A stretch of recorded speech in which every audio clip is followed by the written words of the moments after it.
पहली संतवाणी है अंकिलामी दास तुझा। संत नामदेव जी की ये संतवाणी है। इसमें इस अभंग में संत नामदेव जी ने भगवान श्री विट्ठल को माँ कहा है, माँ का दर्जा दिया है। जिस प्रकार से हमारी अपनी माँ कनवाळु होती है, कनवाळु यानी ममतामयी, दयालु होती है, वही दयालुपन संत नामदेव ने इस अभंगवाणी में भगवान के प्रति दिखाया है। और वे कहते हैं कि मैं तेरे शरण में आया हूँ।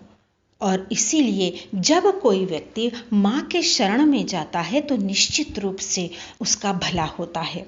अग्निमाजी पडे बाळू, माता धावे कनवाळू, तैसा धावे माझिया काजा, अंकिलामी दास तुझा। भगवान श्री विट्ठल को अपनी माँ समझकर संत नामदेव उसे ये कहते हैं कि मैं तो तुम्हारा बच्चा हूँ।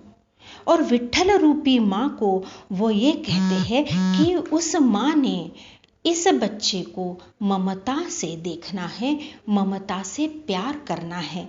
वो कहते हैं कि जिस प्रकार से आग के पास जाने वाला, अग्नि के पास जाने वाले बच्चे को देखकर माँ अपना सब कुछ काम छोड़कर, पूरा काम छोड़कर वो दौड़कर आती है उस बच्चे के पास, उसको उस आग के पास से निकालती है और अपने सीने से लगा लेती है। या जिस प्रकार से वो अपने बच्चे को सीने से लगाती है कि हे ईश्वर, क्या इस संसार रूपी भवसागर में ये तेरा बच्चा पूरी तरह से फंस गया है।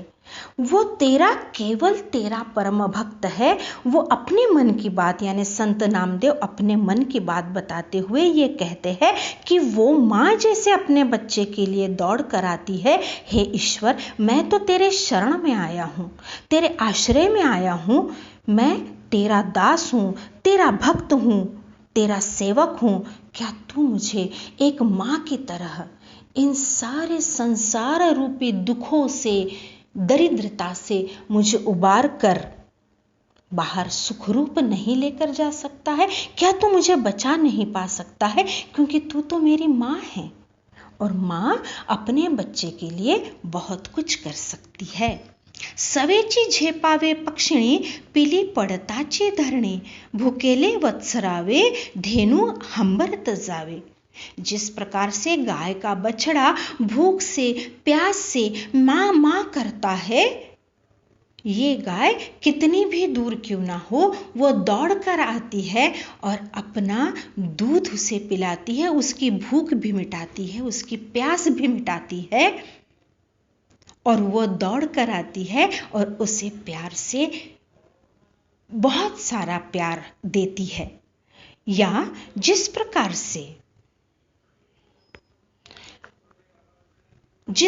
से पेड़ पर अपने घोंसले से एक छोटा सा चूजा अपने माँ की तरफ देखता है और देखते देखते नीचे गिरने लगता है। माँ ऊंचाई से उसे देखती है और आकाश से वो झट से जमीन पर आती है और अपने बच्चे को जमीन का स्पर्श नहीं होने देती।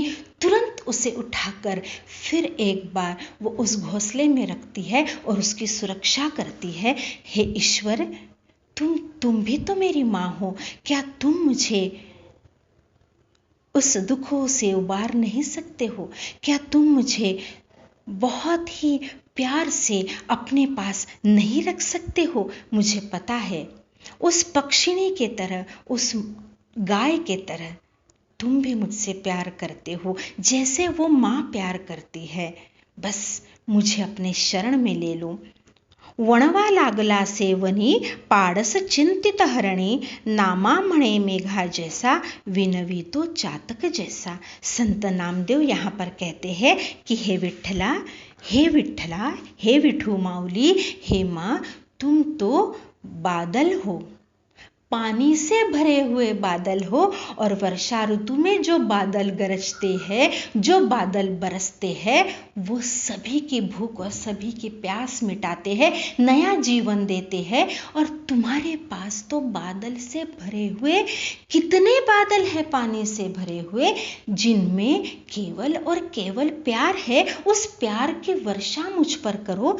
मैं भी जीना चाहता हूँ, मैं तुम्हारे चरणों में रहना चाहता हूँ।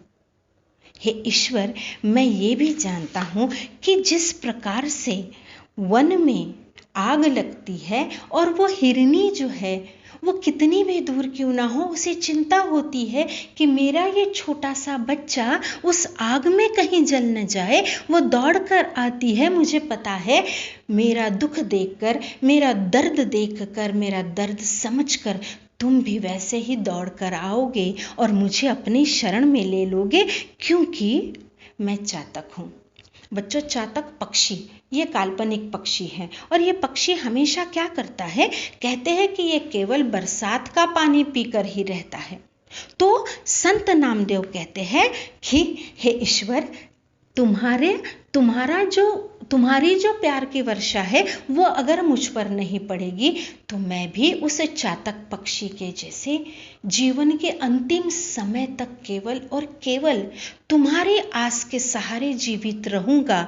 पर मुझे पता है कि तुम मेरा जीवन संभाल सकते हो। तुम मुझे इतनी ऊंचाई पर ले जाओगे कि जहां से मैं पृथ्वी पर नहीं आ पाऊंगा, क्योंकि मैं तुम्हारी शरण में आना चाहता हूँ, तुम्हारे चरणों में मैं लीन होना चाहता हूँ। बस यही विनती मैं करता हूँ, क्योंकि मैं हूँ अंकिलामी दासतुसा। मैं हे ईश्वर तुम्हारे और केवल तुम्हारे शरण में आया हूँ। बच्चों, यहाँ पर मैंने संतवाणी की लाइनें भी पढ़ी है और उसका अर्थ भी बताया है। तुम सुनो और स्वाध्याय पूरा करके दिखाना है। योगी पुरुष का जो है, संत एकनाथ का जो अभंग है, वो मैं कुछ अंतराल के बाद देने वाली हूँ।